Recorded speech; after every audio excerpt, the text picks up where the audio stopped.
Good morning, everyone. It is Wednesday, May 26th, and this is Nadex Morning Analysis. I am Todd Rich with Nadex. With me this morning from Keep Trading Simple is Brian Caprice. We are going to take a look at some technical levels in the markets today, maybe some hot spots on where you might be able to find some trading opportunity for the day. Before we get over there, we do need to share this disclaimer that trading involves risk and may not be appropriate for everyone, that any trading decisions you make are solely your responsibility and at your own risk. And this is an educational session. Please do not construe anything Brian or I say as a buy or sell recommendation. We are doing this for your education purposes. So with that, what are we going to be looking at today? I'm going to tell you. First up, we're going to do a quick little rundown on the equity indices. They're all looking to open slightly in the green this morning, which is kind of nice. But one of the reasons we really want to talk about the equity indices today is, and I've got the little chart up there now, it's the 125th anniversary of the Dow Jones Industrial Average. 125 years ago, Charles Dow launched the Dow Jones Industrial Average Index. I think when it first went public, it was right around when he launched it. It was around 40. And I think the only stock that anyone here would remember that was in it from the beginning was GE, and it is no longer in it. So yeah, that index has really changed from 40 to 34,500 in 125 years. And the only reason I remember that it's the anniversary of the Dow is because it's my wife's and my anniversary today, although we have not been married 125 years. Although sometimes it might feel like it. And then she's going to love me for that one. But we'll take a quick look at the Dow, the NASDAQ, the ES. We will jump into oil. The oil inventory report this morning, 10:30 a.m. Eastern. So we'll take a look at oil, and gold has punched through $1,900 an ounce. We will take a look there. So Brian, I'm going to flip it over to you, and let's do a quick little rundown of the indices first before we do oil and gold. Yeah, I mean, there wasn't really much news in the overnight session, so there really wasn't too much we could talk about. The one thing that does kind of, again, it does affect the overall indices a little bit, again, because it is the C word. Japan cuts its economic view in May due to kind of what's going on. Again, they're having major issues kind of controlling this kind of third wave over there. And why it's important is because they talk about how it lowers its view on consumer spending and business conditions. Why that matters to us in the indices is, again, we still bring in a lot. They're an export nation. Business conditions can mean a lot of things. It could also mean supply chain disruptions. And again, that would cause inflation here. Not the type of inflation about economic recovery, but more supply chain inflation, which again is something we need to kind of watch out for. And it could mean shifting to other countries, and it may provide opportunity. But again, whenever you see Japan and you see things like business conditions, again, it is a global world, so we need to watch out for that.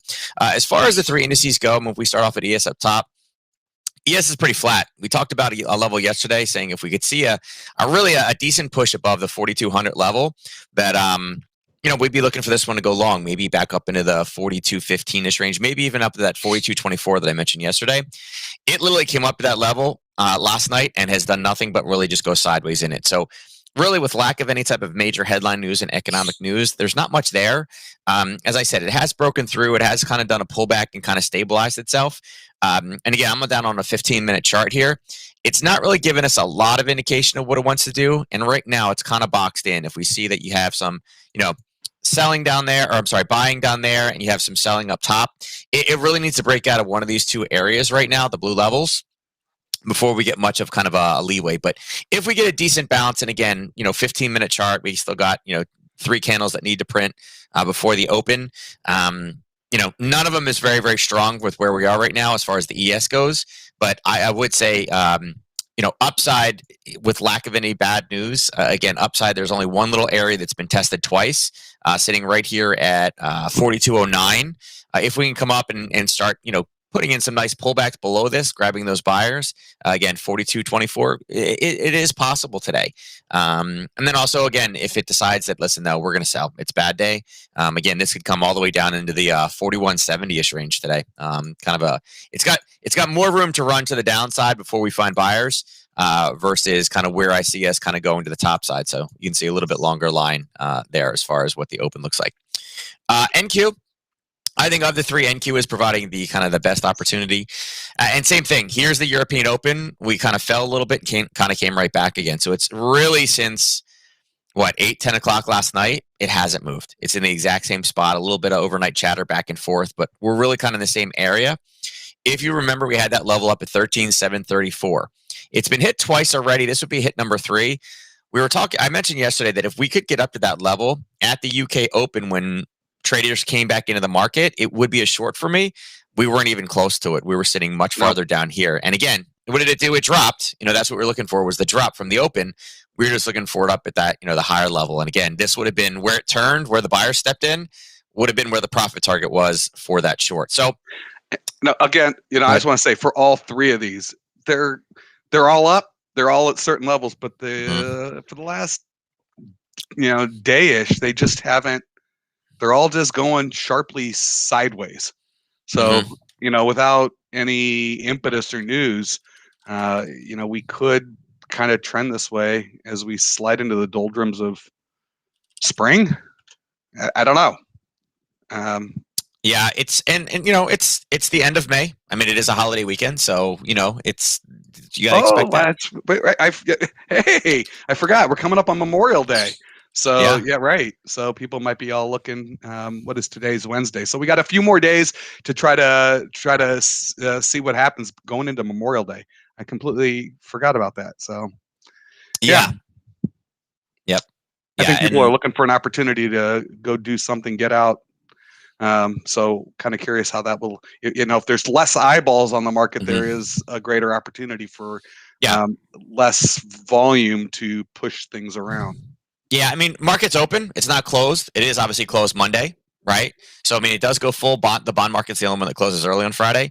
But again, think about it. The U.S. market is one of the big trading forces out there. If the U.S. trader is taking off to go for the extended weekend, right? Because East Coast, we all try to avoid bridge traffic. So if we can leave early Friday, we leave early Friday, or Thursday for that matter, right? Yeah, I know, New York City is the same way. They're kind of like, whoop, let's get out quick. I mean, they have trains. It's a little bit different, but again, they're gone. They're out, they're out in Long Island as quick as they possibly can. So again, it may be less trading volume, but as you mentioned, like I said, we got a level up here that right above where we are. Again, I think this one, if we do break through the 13,750, I think we can get up into at least 100 points higher. But there's no real news today. The real news is coming in tomorrow. Remember, early tomorrow morning before we get on is when we have the preliminary GDP numbers. It actually has been revised higher. Yesterday, it was 6.4. Now they're revising it to 6.5. So again, the market is probably preparing for that. And remember, it's great that they're showing 6.5, but the higher they make that forecast, and again, it could be good, the market's going to adjust, and then again, it's a higher chance of disappointment. They could put a forecast of 10, right? But the market has a belief of what it's going to be, and again, if they put 10 and it comes in red, that is a negative sentiment tomorrow. So that actually is. Tomorrow is going to be a big day in the markets, even though we're talking about things being kind of thin, people trying to get out of town. It's also the unemployment claims number tomorrow morning. People will be watching what comes out tomorrow. So we will have some news tomorrow. Today, I think the only other news we've got going on are some of the Federal Reserve presidents speaking, and they've all been pretty vocal. They've all been saying some pretty interesting things if you're paying attention to some of the stuff they say, and they're not being shy at all. And that's the exact opposite of what the chairman is saying. Yeah, what they're doing. They're all saying the exact opposite. It is interesting, and that does impact the markets. All right, let's move on for the indices, which are all slightly in the green, kind of trending sideways. Dow's the same way. Yep, Dow. Oh yeah, in the 125 years. There we go. The Dow. Yeah, sharply sideways. Yeah, I mean, we have that breakout at the top, but right now there's not a whole lot there. And again, a way to trade this too, if for those of you that stay up late, I would look at this tomorrow morning. Like, look at it tonight before you go to bed. See if we're close to some of these levels.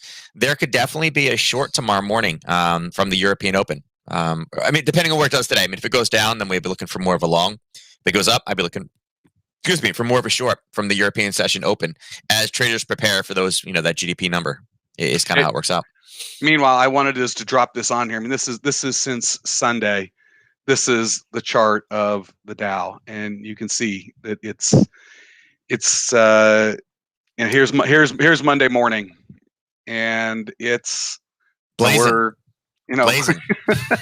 We've channeled it a little bit between 34,500 and down here around the 34,200, but it's not doing much. And in fact, you could see this the last couple days. I mean, it's even in a tighter range. I mean, look at this. I mean, just nothing. If I just shade it in real quickly, just so you can see it. I mean, it's just a tight, flat little range, and we're kind of seeing that across the board. So fewer eyeballs. We're waiting to get some type of economic news, but if one of the Federal Reserve presidents happens to say something, it could potentially punch it out of one of these regions, and we'll see. We'll really see. And remember, guys, the markets are not just about, again, going straight up or straight down. Remember, there are neutral-based strategies. I know Dan Cook has done webinars on them in the past, where you can play neutral strategies. And again, if you're thinking about when you would use a neutral strategy, some people are like, well, when would I use that? Like, how do I know it's not going to move? The answer is you don't know when it's going to move, but you know that there are certain conditions. You guys have heard me talk about how much I love news trading and why I love news trading. Well, one of the things is it provides a catalyst for movement. When there is no news, there is less chance of catalysts. If you combine that with the fact that we are inside of again, holiday week, right? Again, people trying to leave early to get those extra days, right? You run into a lot of different situations like this where, if there's no major economic news releases, there's nothing foreshadowed for the next couple of days, there's no major headlines or anything like that, we can foresee coming out. There's no testimony. Those are the type of things that you look like and you say, okay, I need to take out the trending-based strategies and I need to put back in the neutral strategies. And how would I play that? And is there levels on a technical basis that would support that? And that's kind of what we've had today. All right, let's talk about oil, because oil does have news today. This is the one thing. We've got the oil inventory report, 10:30 a.m. Eastern, and oil has been moving. So this is one spot where you might want to have some eyeballs on the market today. Yeah. I mean, so far last night, the API report came in that they had half of the downdraw that they expected. And that was where, funny enough, it was like, oh, oil's rallying. I was like, I don't know. What are you looking at? I don't really, they were looking at this saying, oh, look, oil's rallying, right? Oil rallied right from the open, I guess, right? But that was just really the overnight. Here's the European session where it started. And what did it do? The exact opposite. It started pushing it back down again. So remember, for oil in particular, and again, this is one of those ones that was pretty easy to set up. You can say, hey, listen, here's a level right up here, and I'll change it to red so you guys can see it better. There's a level where price was turned away. Was it the 66.88? No, but it was right around the 66.30 where the original level was. And again, remember, the open is when the new trends come in. The session opens, right? If you guys missed that webinar, it is up now, right, Todd? Oil? The one from the the webinar. Yes, sorry. Yes, it absolutely is. 100%. It's on the website. More coffee, Todd. More coffee. I had to catch up to you there, as well as the YouTube channel. Yes. Yeah. So, if you guys don't know what I'm talking about, go back to the webinar archives, go look at oil, and I talk about the 3 best times to trade it. This is the example right here. And you can see it's dropped from 66.30 all the way down to, it's dropped $1. It's down. It's actually $1.10 is what it's dropped so far. So, and again, what was it? The API downdraw was, half as bad as what it was, showing that we had, again, a little bit more, but not too much. And again, rallied up right into the 30-minute level. And again, it should be on here at the 30-minute. Sorry. And boom, roll back down again. So I would say right now, oil doesn't have a whole lot of buyers coming in till at least down here at the 64.55-ish. Again, in about 30 minutes when the U.S. trader gets online, there will be some profit taking happening from the overnight, so we may see a little bit of a bump. But overall, I would say that, it has the ability to run down. We are in the pink zone, right? So we're looking for shorts. There was your session open short, and it's pushed down. Fortunately, it's probably a little bit late to get into now, but understand that we could have some bouncing probably occurring Probably down in this area in here is where I see kind of decent level buyers stepping in. Again, that's the last big push is what we saw over here. And again, we have a nice level that we, have tested down here at 63. I don't know that we can get down to 63, 60 today. It would have to be a pretty big number that was missed. Again, it would be a pretty big positive number. And remember, when we're talking about oil inventory reports, remember, last time it was considered a non-significant difference. It was actually a black number. And again, even on a slow week, you guys can see how often there's a miss, right? We had one this year earlier, and then last year there was only one. So we've had our second one this year, which again, we're starting to get outside of the curve level here, right? So it's one of those releases that, according to what we've seen, right, year after year after year, the forecast is typically not on. Having two in a row is extremely rare. And it goes back to what I talked about statistics. Do you play the extremely rare case, or do you go with what is normal? You typically got to play the bell curve, right? You go for the middle, and technically it should be a miss today. We already know that the API number came in as half as much of a down draw. If this number comes in positive, that may be what the market is already preparing for, and that may be why we're seeing this one already start to push to the downside. So again, just keep it on your radar. And again, that's a decent European session-based move. I could actually probably move this over one and include that because the U.S. market's not open, but I typically close it. I typically mark off at 8:30, but if I did 9, you can see it's even a bigger move. Right. It would bring us down to here. So, which is one of the substantial kind of movers right now. So, but I think there's still more movement today in oil. Again, I would say right now maybe more to the downside, particularly if we're saying that the economy is not as strong. If we're fully recovered and we're not fully back, who knows what that means? So, yeah. So, by the way, people are loving this pre-news setup. All right, let's take a look. Let's see where we are. And remember, you want to see where we are before that news comes out. So it comes out around 10. It comes out at 10:30 Eastern. So you really want to have your eyeballs on the screen, maybe just before that, maybe 10:15, and take a look, see where we are, and then you can make a determination whether you want to look at some of those binary options as it starts. Because you'll see it, start to move right as the number comes out. And you could also, I'm going to, I don't know, we don't know where it's going to be in. Ted, that's the big question: is where we are going to be. Like I said, right after the U.S. Open, seeing where we're at is what's going to help you establish this trade. But you remember yesterday I said, do your homework, know where your knockout brackets are, know where your call spreads are after they printed last night. Get them on your screen so you can see it. Again, if you're not comfortable charting inside of Nadex, if you are, then fine, it's easy to click over. I just like to be able to click through a whole bunch of screens very, very fast. That's why I have it on an external platform. And I'm just showing you right now. Here's where we are with some of the call spreads. There's call spreads in here that could be interesting if we do rally up and we get close and it's a negative number. There would be an opportunity in here where you could, with a call spread, and you wouldn't be knocked out, right? Because with a call spread, you have that optionality.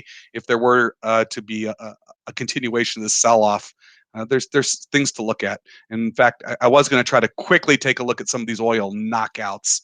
And the knockouts make it nice and easy for you just because they're on the chart and you can quickly see where the knockout ranges are. It looks like, there's one knockout that could, I don't know, we're not really near any of the knockout levels. So the call spreads actually might be a little bit more compelling depending upon what you're looking to do. All right. Do you want to quickly talk about gold? Because gold's been a big mover. Just because gold is finally punched through 1900, and that was just a big psychological level. Yeah, if you caught us yesterday, we talked about gold wanting to punch higher. This is our morning presentation yesterday. Down here, this yellow dot. If you attended the afternoon one, we were sitting right here in gold, and I said, "Hey, listen, we're punching through right now." Right, we're punching through right now. Wait for a pullback and then use that for your entry and find this one long. But if we break through 1900, look for this thing to rise. And again, not only did it pull back and take off, it came back and grabbed more orders at 1900, came all the way back up, and we're at 1910 right now. And now we're seeing it pull back. And this is one of those things you can say right now, well, there's not really a trend, right? It's chopping back and forth. And you're absolutely right. This is over a 24-hour period of time. So again, when you're picking out these gold strike, that's why sometimes you have to look at things that are a little bit longer. It's one of the things I'm like, it's easy to kind of beat up on a call spread sometimes because you have that kind of knockout function, but you also, on the pro side, you have that duration where you don't have to worry about, Nadex contracts closing down or expiring because they take to the end of the week. So again, this is a $10, actually about a $20 total move, right, from where we were yesterday down here. Actually $30 because we were down 1880-ish, right? Pushed all the way up, and now we're just kind of basing sideways. We're seeing profit taking come in, but I'll tell you right now, the news media will be all over the 1900 level. If we start to push down and base again, they're going to jump on top of that as well. So again, anything with double zeros is big, but hopefully you guys were able to get into there and at least try this one out in demo yesterday. So nice run up to 1910. Yeah, and if you recall, 1800. It took gold a long time to get through 1900. I mean, it kept on hitting. And then when it went through, it just went through. So those double zeros are psychological levels. With that, any questions for Nadex, please email us, whether you got questions about the contracts, your account, any of our markets, or our products, please email us. We can't help you. If you're having any challenges, please email customer service at Nadex. Let us know. Brian is also very accessible. So if you got some questions, you can certainly, please feel free to email Brian at support@keeptradingsimple.com. He is available, and I know he loves when you guys ask him questions. With that, let's just kind of run it down. What did we talk about today? Equities all opening slightly in the green, but trending sideways, barring any type of news or event. Oil, 10:30 a.m. Eastern. We got those oil inventory reports. Keep an eye on those. There might be some volatility in oil around that.